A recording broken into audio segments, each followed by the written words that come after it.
Hi everyone. तो basically जैसा कि आप जान चुके हैं, मैं स्टोरी टेलिंग कर रही हूँ, तो मैं बिना देर किए शुरू करती हूँ। अक्सर अपना समय दूसरों को देने वालों के पास ना आखिर में खुद के लिए वक्त नहीं बचता। मैं ना अक्सर खुद में खोकर खुद से बातें किया करती हूँ। शायद कोई ऐसा मिला ही नहीं जिससे दिल की बातें साझा की जा सके, जिसको बस बिना सोचे समझे अपने हर सुख दुख अपनी बचकानी बातें सुनाई जा सके। वैसे ना मैं बहुत चुप चुप सी रहने वाली लड़की हूँ। किसी से ना ज़्यादा बातें करती हूँ और ना किसी से ज़्यादा मेल मिलाप रखती हूँ। हाँ, कभी कभार हो जाती है कुछ खास दोस्तों से बातें, लेकिन किसी से दिल का हाल ना बयां नहीं कर पाती।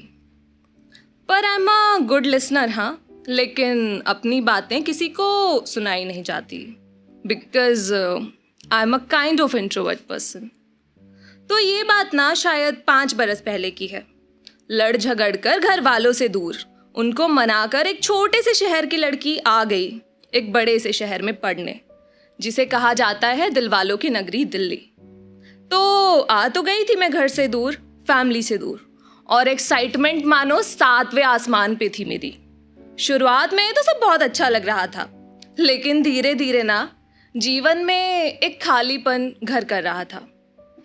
एक तो वैसे ही मैं इंट्रोवर्ट, ऊपर से लाइफ ना हर रोज एक नया एग्जाम ले रही थी। ना फ्रेंड्स ना फैमिली, सबसे दूर जाके रहना ना हर एक मिडिल क्लास फैमिली की लड़की का ना सपना होता है, और मैं सच में ये सपना जी रही थी। और इसी बीच जैसे फिल्मों में किसी हीरो की एंट्री होती है ना, एकदम फिल्मी वे में, जैसे दीवारें फान के आसमान को चीर के, एकदम ऐसे एंट्री। लेकिन मेरे हीरो की एंट्री ना बिल्कुल ऐसे नहीं हुई। पर उसकी मेरी लाइफ में एंट्री ना इससे कम भी नहीं थी। मुझे आज भी वो दिन याद है, मैं कॉलेज की लाइब्रेरी में चुपचाप बैठ के डेली की तरह फेरी टेल्स पढ़ रही थी।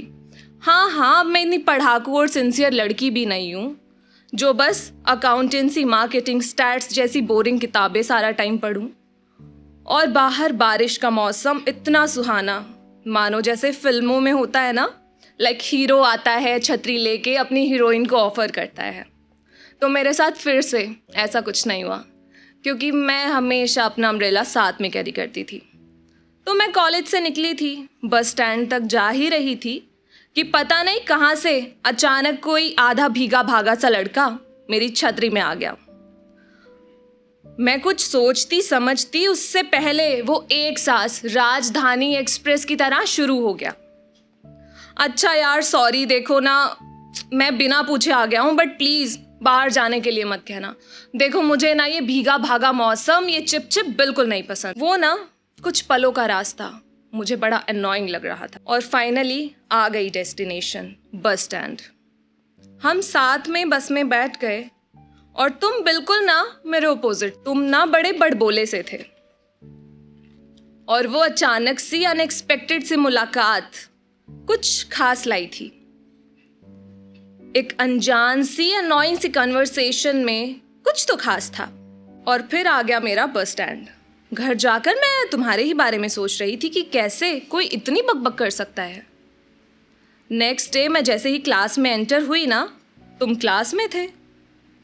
और क्लास होने के बाद फिर हम साथ में कैंटीन गए। और इससे पहले हम इसलिए नहीं मिले क्योंकि तुम नए नए कॉलेज में आए थे, कॉलेज चेंज किया था तुमने। फिर ये अनएक्सपेक्टेड मुलाकातें प्लान्ड होने लगी, हम साथ में शामें बिताने लगे।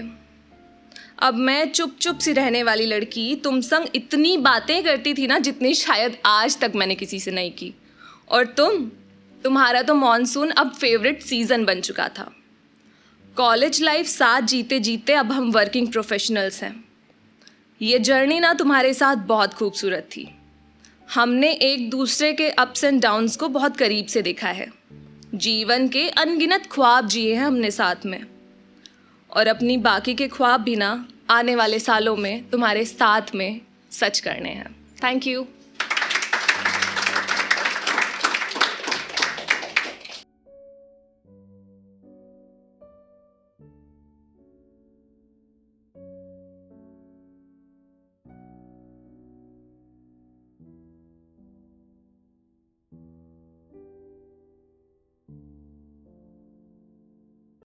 बेहतरीन नज़्मों और गज़लों के लिए सब्सक्राइब करें द सोशल हाउस को।